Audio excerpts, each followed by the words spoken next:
So Wes Huff calls Billy out by like, show me where you're referencing that Jesus wasn't crucified in the Sinai Bible. Are you talking about the Codex Sinaiticus? Yeah, that's what I'm talking about. Oh, no, I'm talking about the Gospel of Barnabas. Oh, the Gospel of Barnabas is a known forgery. It's interesting that you're saying that, you're giving legitimacy to it. The entire conversation was humble, respectful. No one talked over anyone. It would have been a nothing burger, but then Billy got lawyers involved, sent cease and desist letters, sent all this, and then the second you do that, the internet's like, what's going on over here? Because he didn't want to blew up. Billy was getting backed over. Like, I'm sitting here watching somebody get killed, like a public execution, and it's like I can see the blood and guts, and nobody else in the room is acting that way. Like, that's how I felt. He's also threatening to sue them for who knows what. But apparently, I was reading, I forget who wrote it, but apparently there might actually be some merit to the legal argument because the 13th Amendment made it illegal to own people like that.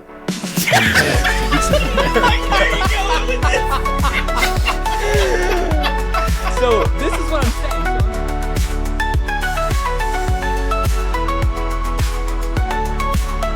Ladies and gentlemen, welcome to the I'm Telling God About This podcast. It's a big week, maybe 2 weeks, big 2 weeks for Christianity and podcasts.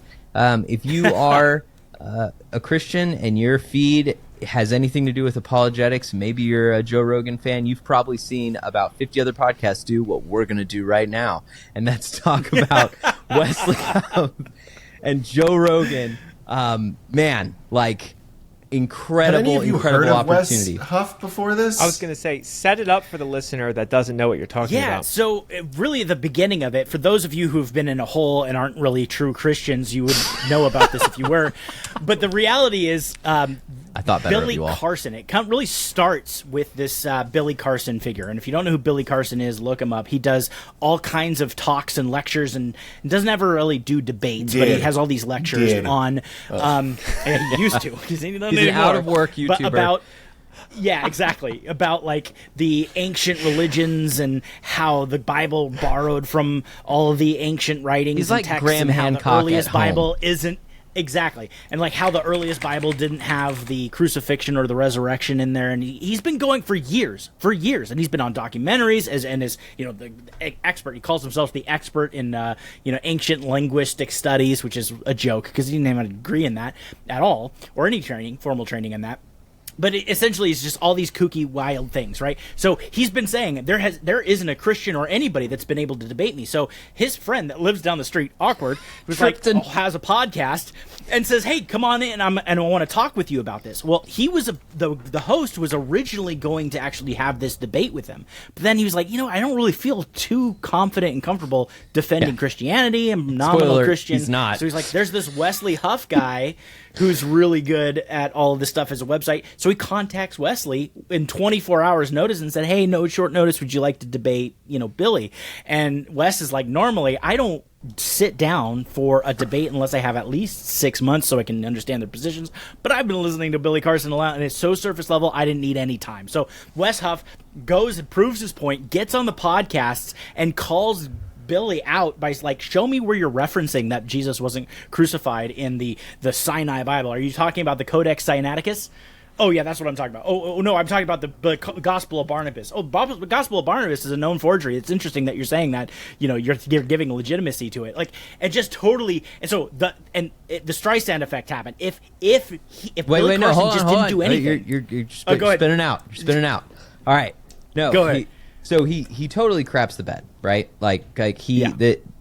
This guy Billy, Wes Huff destroys. He destroys him, right? So then the guy gets up and basically walks out of the interview. All right, after the interview. Okay, pause. No, that is not how it happens. That is not what a mistelling of what happens. That is not what happened. No. Billy Carson left. Hold on. He was like, "I gotta go." Yeah, the interview. I didn't watch it, so they did the whole thing. But listen, I saw the end of it. Didn't he get up and walk out?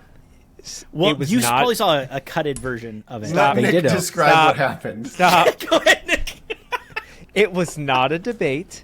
It was not even presented to be a debate. It was presented to be a conversation. The entire conversation was humble, respectful. No one talked over anyone. No one dunked on anyone. Wes did not crush or blow up Billy's opinion or points ever at any time. He was Sure he did. incredibly respectful. No, hold on. You're talking about tone. Yeah, we're talking about tone. I'm talking about content. You boys really have to stop talking over me. All right, sorry. Go ahead. No, I'm good. It was good. It wasn't that bad. It would have been a nothing burger, but then Billy had an appointment that he had to get to. He was late for. He stayed an extra 20 minutes because he was still enjoying himself. There was no animosity or resentment in the room. The entire interview was like super chill, back and forth, back and forth. I see your point. I see your point. Oh, I see how I might have been wrong. Oh, I see that. Like super chill, super nice. And then when Billy left, Wes did make a lot more comments around why he thinks Billy was wrong, and then what really blew everything up, because literally nothing would have happened. I guess Billy second-guessed the releasing of that episode, even though he was totally chill walking off set and after the entire conversation. And then he got lawyers involved, sent cease and desist letters, sent all this, and then like the second you do that, the internet's like, what's going on over here? Because he didn't and then it blew up. See this. Okay, so I agree, and I'm sorry, I didn't mean to cut you off, Nick. What I was saying is, when we're talking about what happened, we're saying, at least what I'm saying is whether or not Billy felt that way, if you were watching it as somebody who knew what was going on, Billy was getting dunked on hard. Billy's points were getting dominated hard. I know, I watched it too.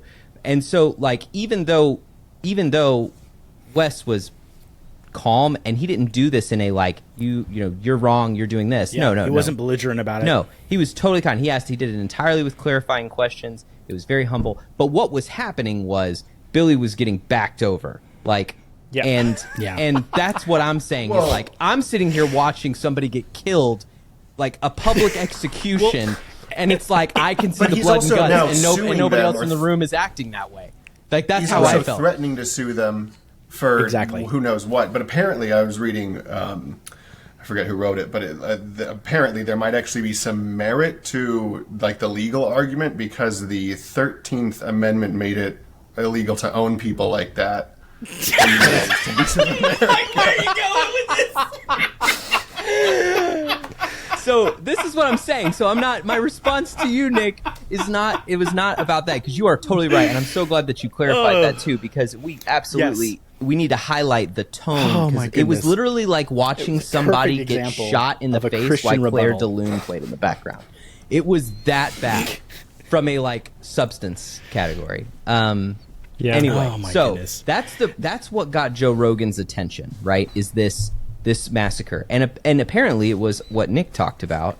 It was Wes's just systematic, humble, like sharp dismantling of Billy's positions. And just so everyone knows, Billy had been on Joe's podcast just a little while before, so they know each other. Okay, now am I correct though in, because you guys were obviously geeking out about this in the group chat? Had you guys ever heard of Wes Huff before all of this? I never heard of either. Billy or Wes were nobodies to me. He's big in the apologetics realm for like Apologetic Canada, which is a that's another way of saying unknown. Yeah, he's not anymore. I mean, really, before this, he was an unknown. Yeah, he really. I mean, not necessarily an unknown, like, but this he's was not kind like of a flashpoint for his name recognition. I would even say. He's not a YouTube personality. No, like he's an academic. He's working to get. He's almost done. You know, he's going to get his PhD.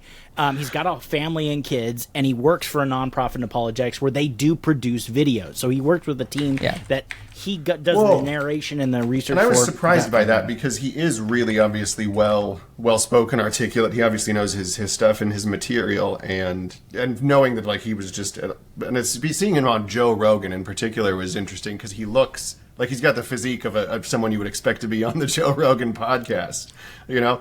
And so it's like, well, he does. He's got, you know, Captain America, you know, vibe, the hair down to Captain everything. Canada. It's like, okay, so he says, Gary Habermas and Lee Stroble grow this guy in a test tube to be the apologist Avenger. I mean, look at him. For such a time as this. You know, my god! And that's really why they sent him out to Billy Carson as like the test run, you know, early on in the superhero career, but he's like way too successful. Yeah, no, you're absolutely right. It's out of our control now. But that's Here's why the I was thing, so on the thinking- caliber of Go ahead, Christian Josh. apologists, he's working on his stuff. He knows his stuff. He's pretty sharp. He did, like, in the Joe Rogan podcast, he made a couple of, like, minor, mistakes in the claims that he was making. Like, for instance, he said that 400 people, Paul said that 400 people said that they were eyewitness when it was actually 500 people. So it's almost perfect, because now the atheist can be like, I got to fact check that. Oh wait, it's actually more people said that they witnessed the alive, risen Jesus teaching than What if that was, than what if that was before. intentional? That'd be like a super pro move. Yeah, I like, know. Just But what is incept the them into amazing being 4D impressed. chess move? Grown in a test tube. And Wes was really smart about saying, I don't know, for certain areas. Like, and that's the thing. Like, unless you're, even Stephen Meyer, when he was on Joe Rogan, he's an intelligent design guy. So he did a lot of the science, the philosophy of science stuff that he went to school for. So he stayed away from, like, the resurrection, the historical evidence of Jesus, and gave what he could, but referenced people to Gary Habermas, William Lane Craig, a few others, right? N.T. Wright, and so on. Whereas Wes was like, let's get into the textual criticism, let's get into the historical Jesus, let's get into it. And he said, I don't know about, like, the Big Bang Theory, about evolution and intelligent design. So he kept it in the lane because... Am I the only one who hates the intelligent design wing of apologetics? Like, it's just because you've heard it all before. To, like... It's like when someone says, let's watch Chronicles of Narnia. It tries to be a secular creationist argument, and I think it's like you're trying to play by the materialists' rules of not explicitly invoking anything supernatural. And it's like, just, you believe God, the Christian God, Jesus Christ, created everything. Like, why are you trying to, like, pare it down so that you can justify its inclusion into, like, public schools or whatever? Just no. I would say the argument. I think there's different forms of it, of intelligent design, and maybe you're thinking of a more secular kind of delivery of it, because there are secular intelligent design scientists, whereas, like, Stephen I'm not Meyer, talking about the secular ones. I guess I view it as a stand-in for, hey, let's talk about creationism, but try to remove it far enough from any explicit mention of the Bible, so we can say that it should be taught in public schools. Right, you're ceding ground. You don't like it because it cedes ground. Which I understand. It's a never theme retreat. For you. Well, just now we have Captain America Apologist. We don't have to see any ground anymore. Let's talk about that. That's why everyone's so excited, right? Because people who knew, or anyone who had seen Wes, like, we talked about this. We did a little bit of Fight Companion, Josh and I, where we watched it live and commented, and we put some shorts and stuff out. You guys will see from that. But one of the things that Josh and I talked about during that was, this is what makes this so great. It's that Wes Huff is uniquely gifted in his understanding of the historicity and the history of the gospel narrative and of the Bible, and as it relates, as a linguist, as it relates to the textual support in the documents. And so those two things allow you to move with fluidity and with certainty, not just through the physical evidence, of which, spoiler alert, Christianity has more than anybody else, and he can speak to that with a high degree of certainty and with a high degree of conviction with a lot of support. And he can place that evidence in the time and space of the Christian narrative. And, oh, by the way, he's a young man, 33, who's passionate and a God-fearing Christian man. He's not some dusty 60-year-old academic who just, lacks passion. Because I don't care what anybody says. Like, if you spend time in academia, you get this whole, like, hedging thing constantly, where it's just like, you won't say the thing that that you feel convicted about to believe, because you can't dot your T's and cross your I's so explicitly that even when you are speaking about things that really you do have enough evidence to kind of say with relative certainty, especially in the context of a podcast on the internet, but you won't do it because you've kind of like self-censored yourself for so many decades, and Wes doesn't have that. And so it was kind of like a perfect storm, and to see somebody get that opportunity on this stage was pretty awesome. That was something that we thought was just like, this is what got us excited about it. 2 days ago, 2.6 million views. Yeah. Is that a lot? That's more than Joe a Rogan? lot of his previous ones that we've been seeing. Like, by the barely time it 1.5, 1.4 that we've been seeing, even that are weeks old. So yeah, but I mean, for me, I was fascinated by it because I didn't know who this guy was from Adam. I didn't know who Billy was. Like, I don't know. For me, I have this thing I say in my church and in my community, and it's, if the Libertos don't know about it, you're doing something wrong.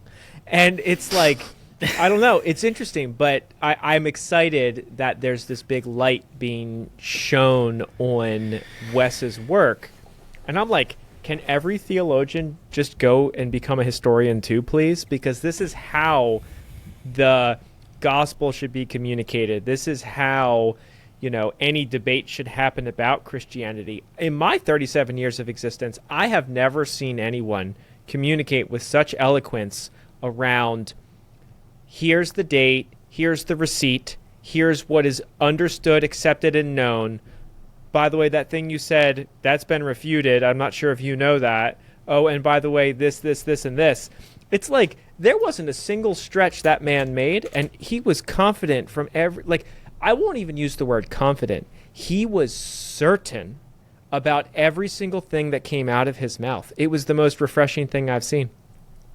One of the things about that, I was to double click on what you're saying there, Nick, but when you have the answers and you know what the opposition and the pushback is to those answers, you're not afraid to discuss it. You don't feel like you have to do bravado. You don't feel like you have to have these gotchas and set somebody up with a series and a line of questions to where if they agree and then you just come at them with the left hook and then they're out of the game. He didn't do that. He addressed the pushbacks that Billy Carson had, and the pushback that Joe Rogan had, even though he didn't necessarily have any kind of formal training. He brought to it with the way Joe Rogan does. He's a very good listener. He's been exposed to a lot. I think that he had and that's the thing that always impresses me about Joe Rogan is for some of the time I was like, Joe Rogan's keeping up. Like, not bad for a dude that... he'll come and swing in with maybe AI is the second coming of Jesus. And you're like... He tries. Yeah. He tries. That's true. But yeah, so Billy... So close. Yeah, go ahead. No, so I agree with you, and I think that's what a lot of people... Why this is such a big deal. I love Joe Rogan's podcast because, his interests are aligned with mine. Like, I know who both these guys are. I knew who Billy was. Like, everyone who knows me knows that I love fringe out there, tinfoil hat, especially in the theology realm, because every once in a while, those guys like Billy or something, they'll stumble upon something, they'll draw wild conclusions from it and take it to another place, but they're really good at like digging up random little tidbits that you may not have been exposed to otherwise. And if you're willing to sit through and listen to a lot of crazy, you can find some good stuff. And that's how I've always felt about Joe's podcast, because he will bring on some way out there dude like Billy or Alex Jones or a PhD scientist or someone like Annie Leibovitz, Annie Jacobson, great journalist who digs into some crazy out there stuff, investigative journalist. And so you get all this contact, and then it, as all things inevitably do, when you spend time talking about the big questions, can people live forever, AI, extraterrestrials, you can't not touch theology or God or the existential. And so in like every episode, he's like right there. And they're right there dancing around it. And someone brings it up. And then there's never somebody there. And of course, if that's the podcast problem, is like you feel like you're in the conversation, but you can't say anything. And I don't know how many times in my life I'm like screaming at my dashboard. It's like a personal hell for you. It is. It's the worst. Which is why we have this now. It's my weekly outlet. So, but my point is, it was so exciting to me, and I'm sure to a lot of other people, to finally have somebody sit in front of that man who could lay it out in a and rein him back in when he tried to take it to the left field, like you just pointed out, where he'd be like, well, what if AI? Wouldn't that be the greatest test of faith? And Wes just kind of like lets it fall, because it's like we were having a grown-up conversation. That's right. Yeah, that's right. And then he's like, let's talk about Jesus. And I'm like, right. Yeah. So anyway, and can we just, that was great. Speaking of that, can we zero in, and if you guys saw the last part of it, and Wes Huff went and said, he just took an opportunity, which I think was great, and went and asked Joe, just right up, so what do you think about Jesus? What do you think about Jesus? And Joe I think he was taken a little bit off guard with that, and he went back to like the Joe Rogan, well, the skepticism in Solemn Joe, and all these. We joked about that in our fight companion with it. It was like, oh, we're anticipating Joe to be overly critical and everything, and I think that Joe was pretty fair. Now, granted, he went into like, well, he might have been a good teacher in moralism and stuff, and Wes confronted that. And even confronted Jordan Peterson on that was masterful. Jordan Peterson, that was great. Don't blow past I think he that. put to words so many things that I was thinking about the problems that I had with Jordan Peterson that I couldn't necessarily identify or Dude, so what do you he said listen to me when I speak on this podcast? So mysterious. Oh, Who could have put words to these objections? Right here. So what he said about Jordan Peterson was that that he was really pushing moralism, that the story of Jesus was almost more important. Right. Yeah, the who of Jesus was almost more important than Jesus himself. Right. And it kind of takes away from that, and that kind of is the moralism, like to say, well, it's the story of Jesus that is the important thing, and that's the thing that Jesus kind of pushed away from. It's like the law is not going to save you. The law is a mirror that reflects and shows you sin. You don't wash yourself with a mirror, right? Yeah. And so he was able to bring it back. But yeah, was there anything that you had on? Oh, I love it. Josh? Dude, the two things on that. One, it was masterful. My big beef with him is that he waited until 15 minutes before the podcast ended to do it. Like, he had done all the right stuff, and I know, Nick, we were talking just briefly before we started filming. He mentioned his tone earlier. I think that's so important. I think that his attitude towards this was so much a part of why it was successful. And if I could fault him literally quarterbacking this situation, and it's entirely unfair to do it, but I'm going to do it anyway, is, he had established rapport and had made the right headway 2 hours in. Like, I wish he would have asked that question about Jordan Peterson, about who Jesus is. I wish he would have started that at around the 2 hour mark, when he knew, like, hey, I'm going to have time. Because what was clear to me with Joe's response was he had done exactly what every pastor tries to do. You get him lost. Like, what Joe said was, I have no clue who Jesus is to me.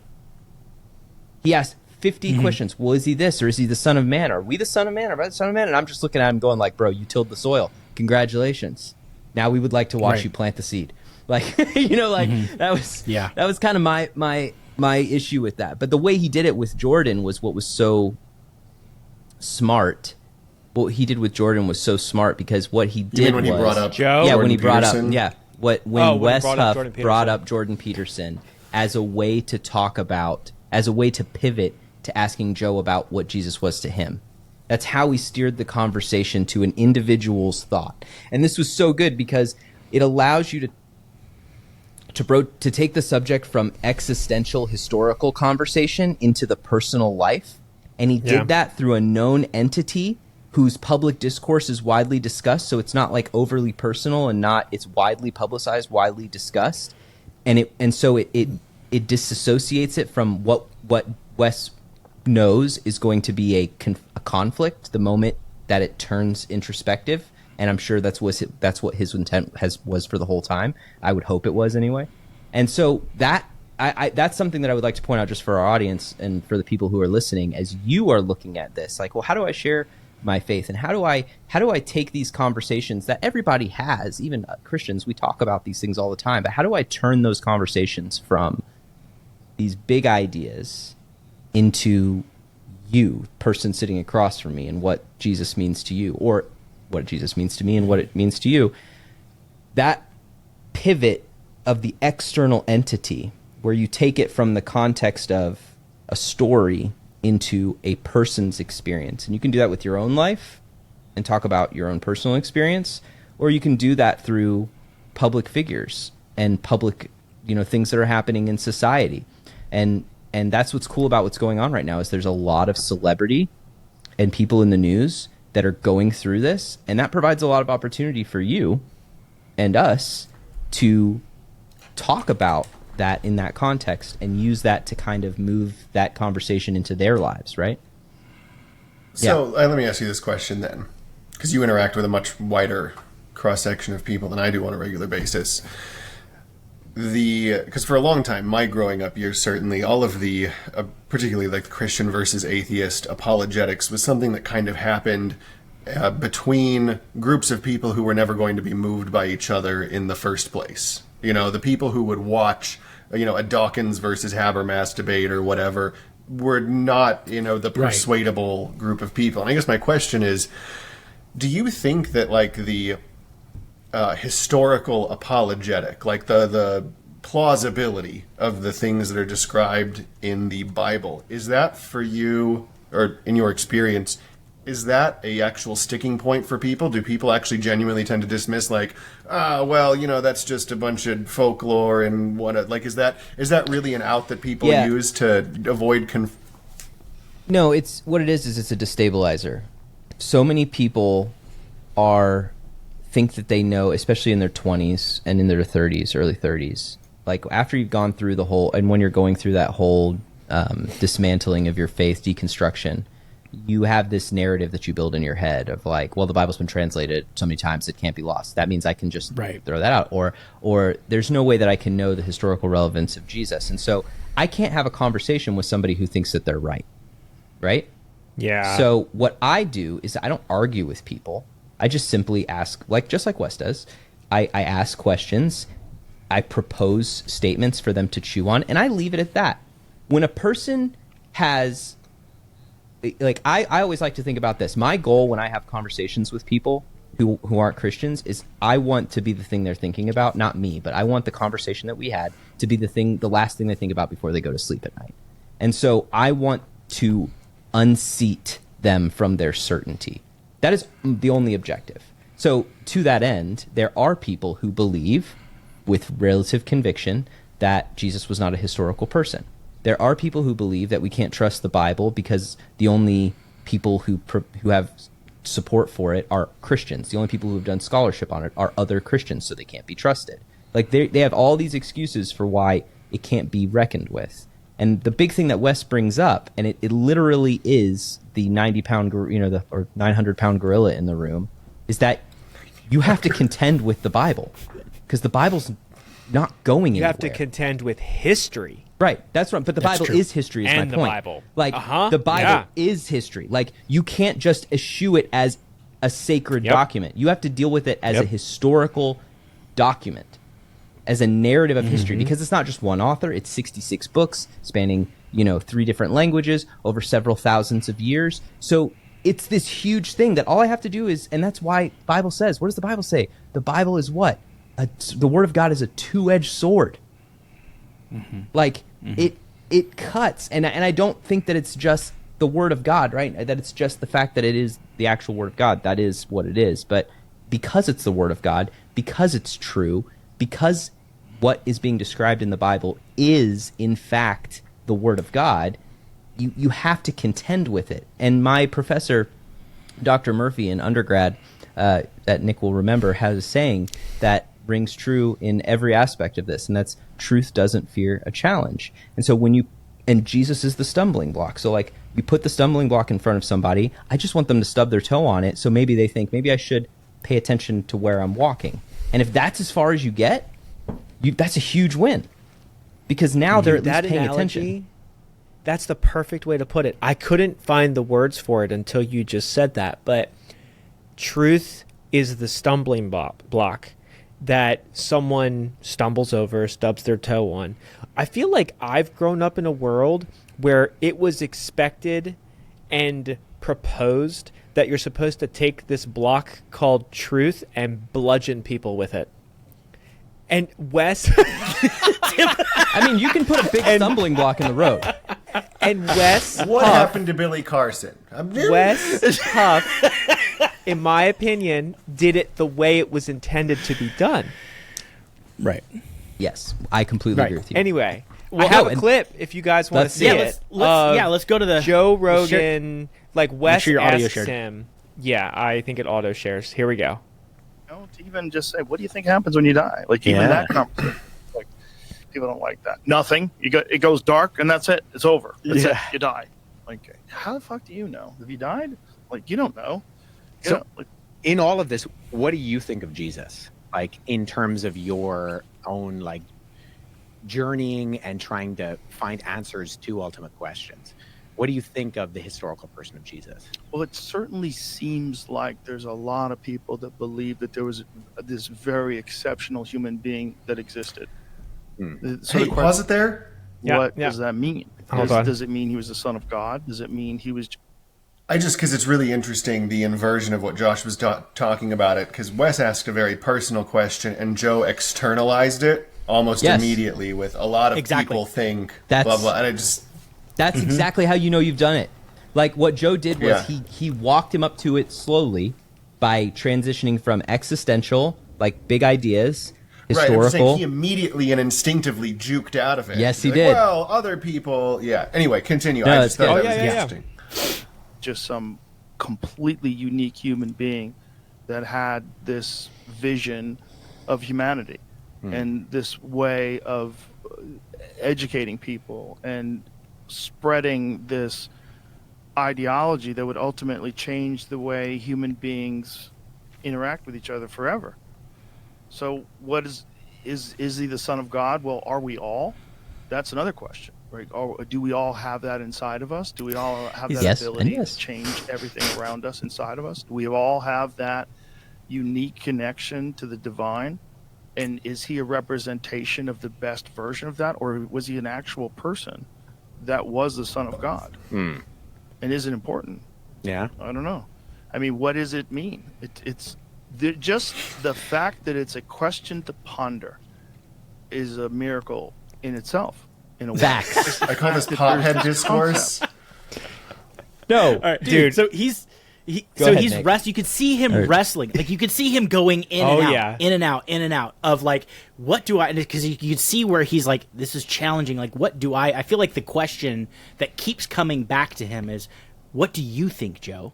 Yes. And he keeps, like, coming, like, bordering in the line and then walking away with it by saying, but what about this? What about fringe? But it is an interesting question. Oh, but Brother, I can't say. So he keeps going back and forth with it. And I would see the internal stumbling that it's doing to him. Yes. 3 hours in, and I'm like, oh, you're so here. Yes. He's there. And here's what I would have done. We don't know what happened after the interview, but this is what I would have done it, because I wouldn't have done it on the interview. Like, I would not have put the screws to him on the interview. You have to put on a persona. No, but I think he did. You can still go pretty far, but here's what I would have done. At the end of the interview, before we left, I would have looked at him and I would have been like, Joe, you remember when I asked you about this and you went around and around and you were like, is it this, is it that, is it this, is it that, is it this, is it that? And, it is an important question to ponder. But the biggest thing he said was this. The fact that we can ponder this question, that's a question to ponder at all, is a miracle. And I'm like, buddy, that's what I need you to understand, is that it is a miracle. It's a miracle that you've had this opportunity, and what the miracle is that you get to ponder it because this side of hell matters. Right. Like, that's it. Right. It's a miracle because you get the opportunity to respond. So, like, it does have consequences, right? Like, and that's because that's ultimately what it comes down to, is that it's not just the recipe for a good life. Is it that? Yes. It's also imperative, and that to me, I mean, I don't think there's anything better when you're presenting the gospel and laying it out than watching somebody just grasping for stability. And the hard part, and I think this is why I would hope that Wes did, and I'm sure he did, or had some follow-on conversation with him. When you destabilize somebody's grasp on reality, it is irresponsible to not provide them a direction to stability.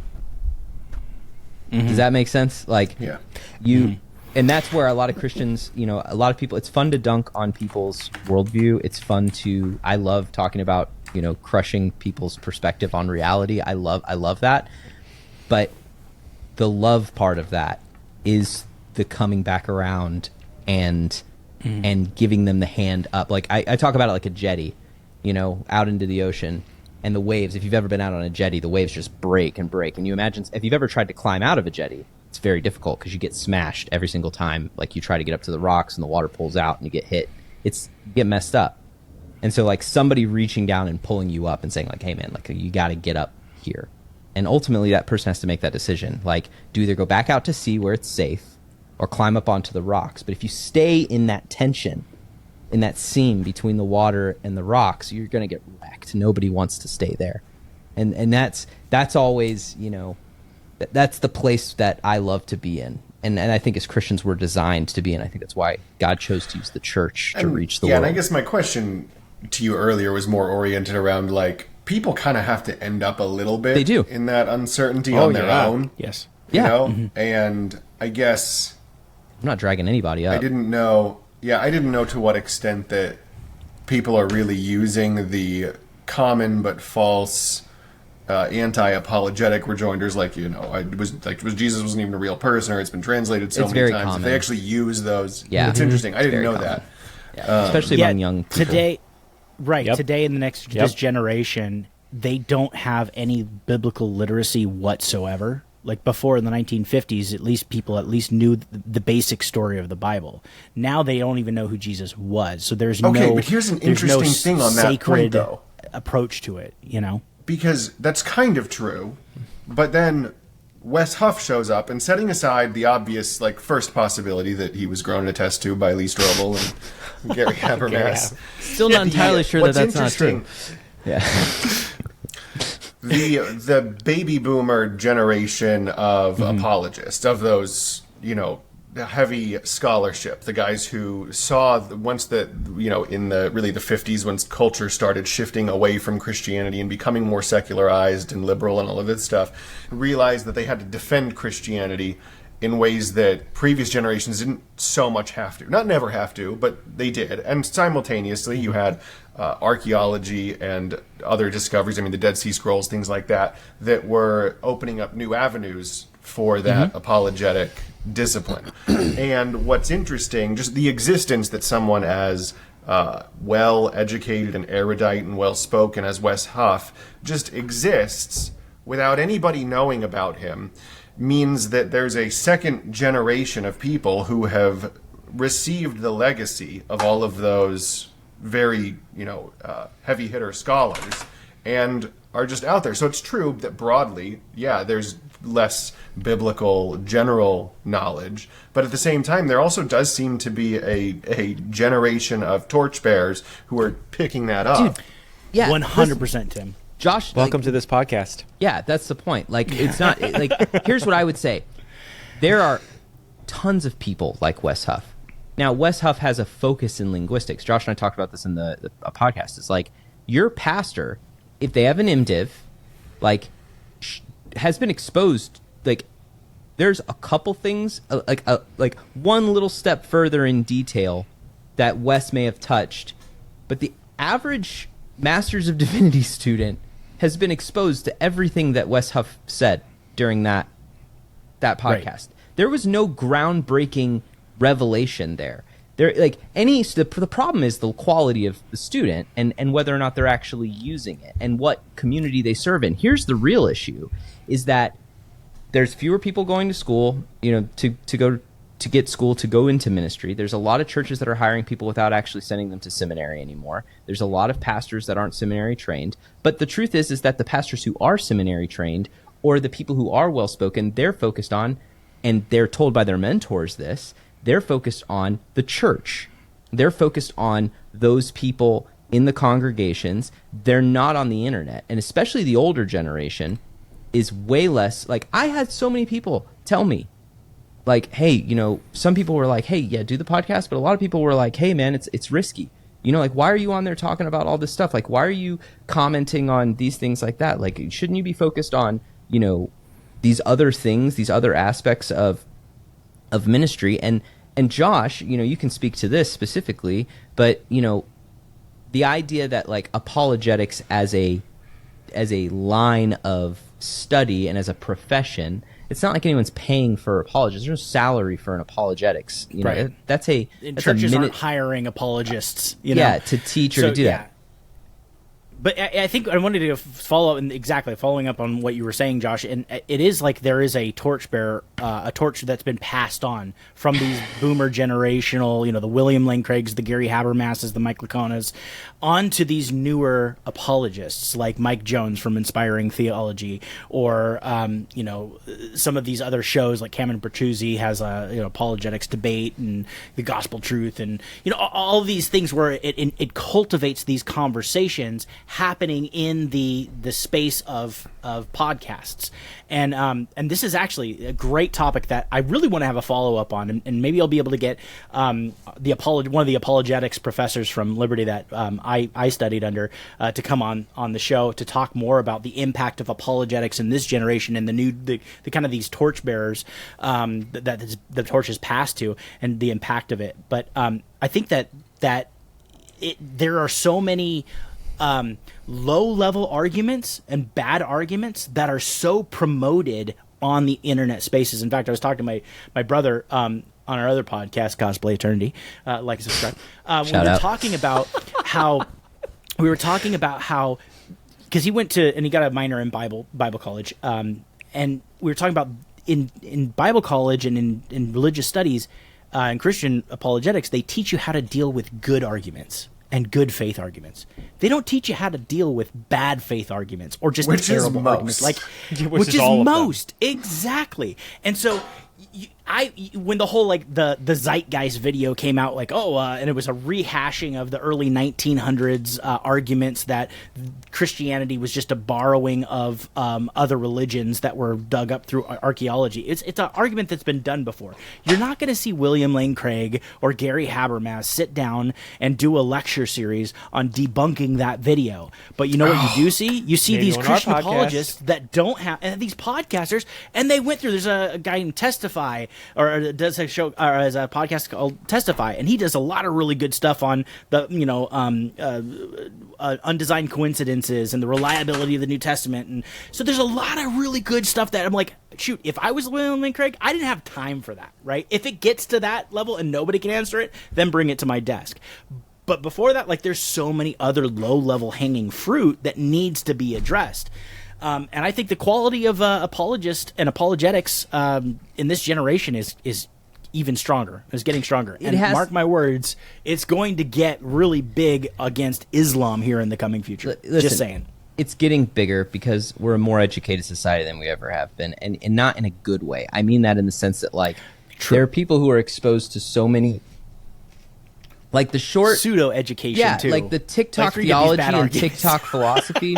That's right. Maybe it's the ability for these people to watch brain rot videos and just listen to one single linear argument, and it's I see this all the time. I mean, it's one of the great things about this job that I love is that I spend so much time with 18 to 25-year-old, 700 of them, that I get to see on a regular basis that it just come through. And I wear a cross on my chest, which is you just must feel so wise, dude. It's amazing. His father time over there. I am. It's amazing. I love it because I walk through and there's guys who want to pick fights. They want to pick fights. And I love it because here's what I've learned, and this is what I think is what we have to do. There's two things. One is to your point, it's tying what Josh and Tim said. To Tim's point, people have to get there on their own. I don't care if they do or don't, in the sense of in my interaction with them. I love them. I pray for them. I want them to come to a saving knowledge of Jesus. But I'm not trying to carry them over that. I'm not dragging somebody kicking and screaming. But if you come up to me and you throw out some TikTok philosophy theology and think that you're not going to get your hand slapped in a I'm not going to point out the foolishness, especially if you come to me in a public setting and you bring that level of that energy and those kind of arguments, I'm going to dismantle you publicly. So you feel stupid for doing that. And then you're going to go and think about that whole situation. And you'll think about, wow, why did I do that? And that's the work. That's the hard plow on the soil. Like, the soil's hard and rocky. Now it's soft and tender. Maybe, and next time I see him, I'll come up and I'll give him a Jolly Rancher or something, and I'll be like, "Hey, buddy, how you doing? You know, had any more time to look into those that TikTok philosophy? Got any more brain busters for me? Where are you Jolly at, man? Rancher, like, how's your But life? now we know if you want to commenters, if you want to involuntarily tax Anderson's time, just go into the comments and make bad arguments. He will not be able to stop himself. I can't stop You can it. always tell who's answering, because if it's sarcastic Right. and one off, it's me.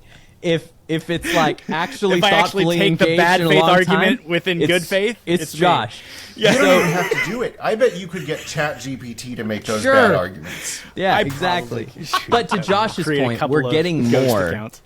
The plus side of that, to Josh's point, is that we are getting higher quality. It's requiring more, because we all went to Liberty at one point or another. Tim and Nick and I went to Liberty in undergrad in the early 2000s, which were the days of Noah.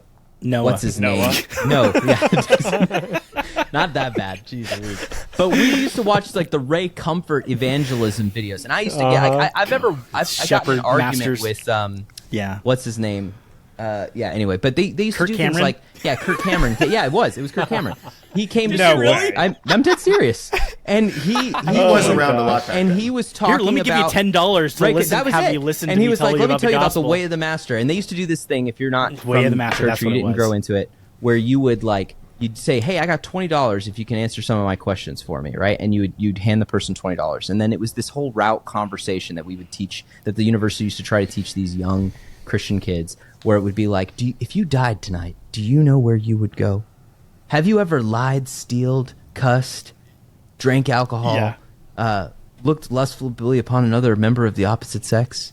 Well, then I'm here to tell Sharing you the you're gospel going to without hell. fear is the Right, sharing the evangelism gospel without fear, right? textbook that they like would, that was what evangelism like looked like, because and to be frank, like, we give them a hard time, but It was effective. every generation I mean, I led prior a lot of was people to Jesus it did, through that when because I you was a were kid. raised in the church. Like, anyone who wasn't a That's Christian right. was a Christian because they left Christianity, not because they hadn't been exposed to it. And so you were basically kind of like drawing people back to what they knew as a child, and it was effective. But that's gone. Like, and See, so that's what I want to see. I want to see a follow-up video of the Chamberlain style, like man on the street, stuff on a college campus today, and seeing how kids respond to that exact same script. oh, we could do it. There's plenty of that'd be content. What's his interesting. name? You know who I'm talking about. Great though. comfort on the The guy who does college campuses. There's some good. Oh, there's Charlie Kirk? No. No. Charlie's great. There's but He does do it though. he does something Knettle or something. Crowder. Anyway, no, No, those are those both are great. This is another Changing guy. my He's mind. good also, but he's This an is a older guy. Christian He's like in his apologist. 50s or But 60s. no, there isn't really think I- there really isn't any like Christian hellfire and brimstone preacher, like, if you died tonight, do you know where you're going to go, that goes to college campuses anymore, because they're either laughed out of the quad or they're not taken seriously. So Yeah, it's fascinating. So all that to say, now we got to think about like what comes next. right. Do we see another? He said he wanted to have him back with somebody who Who disagrees with them? disagrees with him. Can't wait to see that. Yeah, be interesting. I think we'll see a continued slide and continued reference. Joe, he builds his friend network and he references them a lot. So I'm looking forward to subsequent episodes and hearing him reference Wes in response to that. good. When we start seeing that, that's going to be like, all right, he's in the bag. But yeah, that's my thought. Yeah. No, I mean, I was excited. I thought this was very stimulating. And then to that last point you guys just made, like, I think we're entering a time where assumptions can't be made, and a greater reliance on the historicity of the Bible, of Christianity, will bet. Like, there used to be a time when you didn't need the historicity argument or conversation worship pianos in the it- background. Well, because it was understood. Because the Dead Sea Scrolls were discovered in what, the 40s or the 50s? Because like it was like all of this was happening and it was just accepted. But we have another 50 or 60 years that have gone by, people don't know the name of Jesus. People barely know the name of God. And we have this entire up-and-coming generation that are being remarkably transformed by these conversations when they realize, wait, this is not nonsense? Wait, this is like the oldest and most historically accurate book that has ever existed and certified by Christians and non-Christians alike, et cetera, et cetera, et cetera. So I'm excited for that conversation to continue. I know I was challenged by Wes. I want to get smarter. I want to know more about and be able to defend what I believe with confidence and surety. This has been a great episode. If you're still here, leave us a comment. If you had a chance to watch it, go watch the episode with Joe Rogan and Wes Huff. If you only have 30 minutes, watch the last 30 minutes. If you only have an hour, watch the last hour. Like and subscribe. Continue to join along with us. We are excited about what God is doing today, and this 2.6 million people so far that have seen Wes Huff's conversation. Show. And maybe our show. We'll talk to you guys again soon. Guys. Bye. Get off my lawn. You can't gaslight us. We know you want to talk about receipts. I got human history and Western civilization. What do you have? 20 years of dumpster fires, purple hair, people who don't know which bathroom to go into. Get off my lawn.